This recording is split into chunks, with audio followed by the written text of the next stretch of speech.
How are you guys doing today? This is CatZ for Nerdstomper.com. We're gonna continue to analyze these maps here. One of my favorite maps, actually, Steppes of War. However, it is not by any means a Zerg map.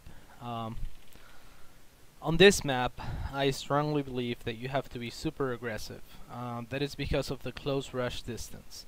Most people think that this will favor Terran and Zerg more so than, or Terran and Protoss more so than Zerg in the different matchups.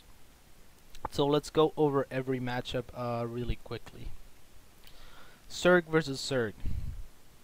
Fast expansion, definitely not the best idea against Zerg on this map, because really early aggressive builds like 8, 9, 10, even 12 pool are going to be incredibly effective against the fast expansion. It's going to be really hard for you to defend anything like that. Roaches are pretty common on this map because they're going to be able to go back and forth to your base pretty easily. While Lynx and Mutas are good as always, but the rush distance is so close anyways that Lynx and Mutas are not going to give you that map control that you always want, or rather are not going to be as effective at doing that as they would be in other maps. So most Zergs tend to favor Roach play over anything else on this map. Before the patch, of course, Link Baneling was really common. It still is. On this map, if you're going Link Baneling, it's sometimes a good idea to get your Baneling nest even before your Link speed, because being really aggressive is probably going to pay off. If you get your Baneling nest really early on, you can bust in and do a lot of damage before they even have roaches. Zerg versus Zerg on this map, actually every matchup on this map I have a very unique build. Zerg versus Zerg, I do an 8 pull with a triple extractor trick. So I will use this extractor as well as these two extractors. I'll make an 8 pull, drone up to 10 drones, and then when my pull is almost done, I'll send a drone here, make an extractor here, make 2 extractors here, and make with that 3 or 6 Zerglings of 3 larvae. Then I will cancel 1 extractor here and 1 extractor here, bring my drones back to mining, and continue to build this extractor. So once this extractor is done, I'll start mining it, and I'll get the fastest banelings you can possibly get, pretty much, while still mining with a decent amount of drones, thanks to the triple extractor trick. Against Zerg, I'm gonna skip the queen because I just can't afford it, and I'm gonna be super aggressive with those first 5 or 6 banelings that they're gonna allow me to make. With the 8 pool, I'm gonna send in the 8 links and harass a little bit, but never commit to trying and doing too much damage with them, because if the drones fight them, they will be able to clear them off. You don't want to fight their Zerglings either once they pop out, because you want this 6 Zerglings to make them into banelings. After the first 6 Zerglings, I'll actually make 2 extra drones to mine a little more gas and be a little more stable, because the 6 banelings are gonna do most of the time a lot of damage, but they're not gonna win the game for you. So it's always nice to have a backup plan. They usually put me ahead, and then I'll have enough drones mining minerals and gas. I'll start working on my queen den after the 6 baneling bust. So again, I'll bring in those 6 Zerglings, do as much damage as I can, maybe poke in, kill 1 to 3 drones, and then just back and morph some banelings here, or here, or here, or here, or here, and be as aggressive as I can. Later on, basically this map is gonna turn into a 1 base fest many times, because again, taking another base is gonna be really hard. Most Zerg players are gonna be really aggressive from the start, so it's gonna be really hard to take a second base, because that means 300 less minerals, which means a lot of less Zerglings and or banelings or roaches or whatever you're making. So that's gonna give them a nice timing window that they can see and be like, oh, He just spent 300 minerals and a drone, so 350 minerals making a hatchery. I probably have more units than them, and then they're gonna be aggressive. So be careful with that. Against Protoss, I actually always open with a 7 pool. The 7 pool is sometimes gonna be able to go in, harass a little bit. You need really good control on those Zerglings, and really good balance of micro and macro, so that you can harass and at the same time take an expansion. I usually like to take the gold actually, because I use those 6 first Zerglings for map control. It's not by any means an all-in. Those 6 Zerglings are just gonna give me map control, and if they can pick off some probes, fantastic. But the main purpose of those links is to give me map control so that I can safely take this gold and tell him, hey, I got units. You can't leave your base right now, Mr. Protoss.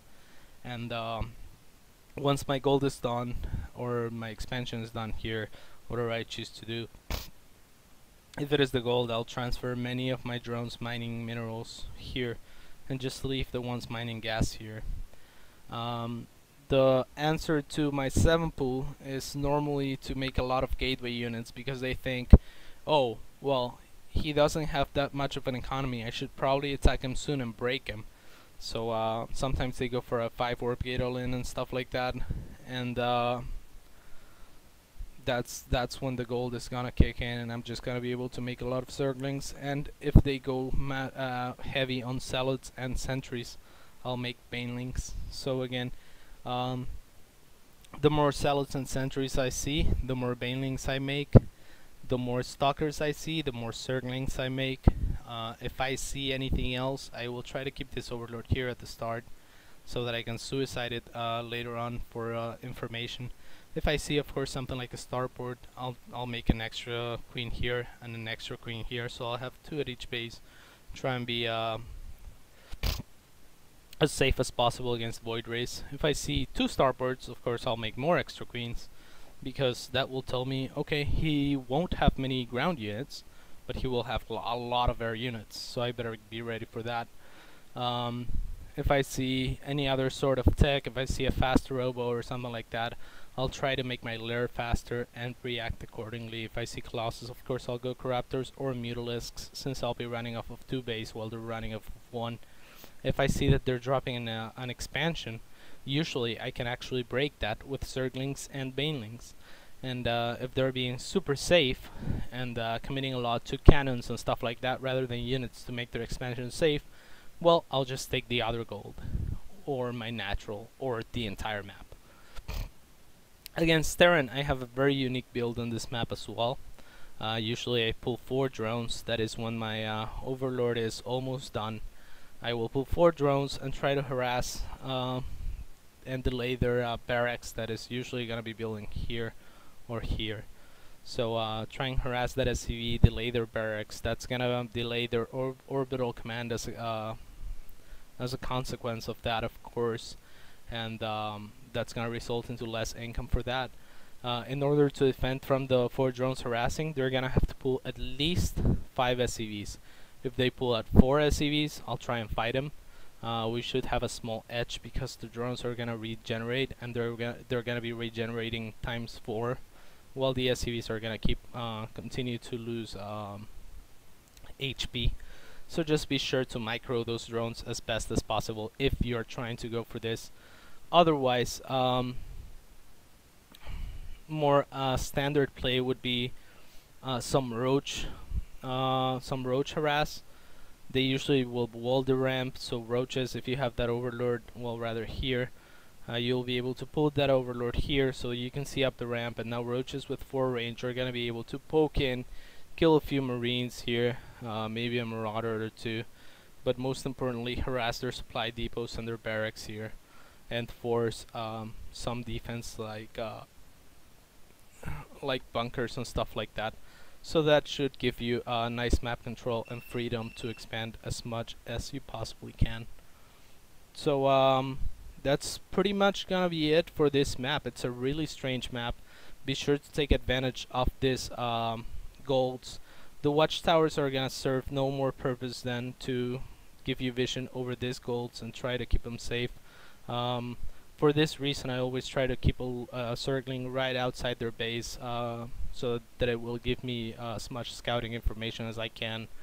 On this map, I usually don't favor mutas that much because, you know, it's gonna be hard. And again, watch out for really aggressive play from Protoss on Terran, especially if you're taking your natural expansion or a gold.